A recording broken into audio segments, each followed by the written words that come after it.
I stood frozen in disbelief as I stared at my front gate.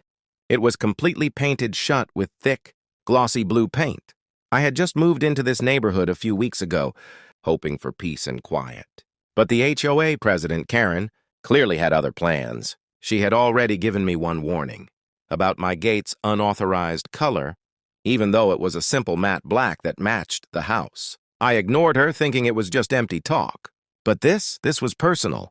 A note taped to the gate read, "Next time, follow the rules." That was the last straw. I'm Mark, a mechanic by profession. And I've dealt with a lot in life, but this level of pettiness, I wasn't going to let it slide. That same night, while the neighborhood slept, I grabbed 2 cans of the exact same blue paint, the same brand, same finish, and walked toward the HOA members' driveways. I didn't vandalize, I simply matched their energy. With clean, even strokes, I coated every inch of Karen's brand new SUV and her 2 HOA buddies' sedans. Doors, mirrors, handles, everything. By morning, the street was buzzing. Karen stood outside, screaming, her voice echoing through the neighborhood. The blue paint looked ridiculous on their luxury cars, almost cartoonish. They threatened to call the police, but I was one step ahead.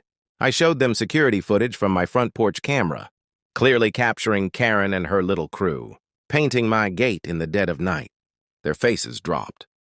The officers saw everything, shook their heads, and left without saying a word to me. A few days later, the HOA sent out a notice saying all future exterior paint choices, including vehicles, must now be approved by the board. The irony was delicious, but the best part? Karen's husband came to me quietly and asked if I could help repaint their car, at full cost, of course. I smiled, gave him a price, and made sure it stung. That's when I knew I'd won. They played a petty game, but I finished it with style. Now every time Karen sees me, she walks the other way.